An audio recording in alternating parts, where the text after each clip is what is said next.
You can easily adjust the orientation of your text in Google Docs by using the built-in drawing tool. This feature allows you to break away from standard horizontal layouts and place text vertically anywhere on your page. If you find this quick tip helpful for your document formatting, please leave a like on the video. To get started, open the Insert menu at the top of your document window. Navigate down to the Drawing option to see the available choices. Select New to open a blank canvas for your custom text element.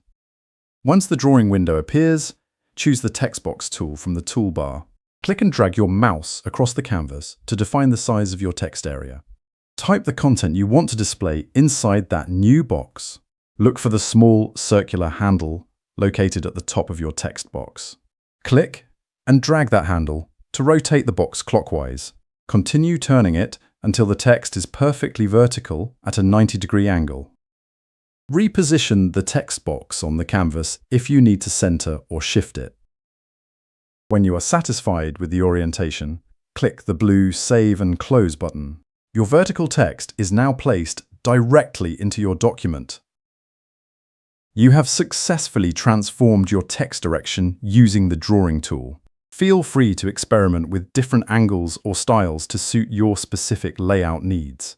I hope this makes your document design process a little bit easier. Please subscribe to the channel if you want to catch more helpful tutorials like this one.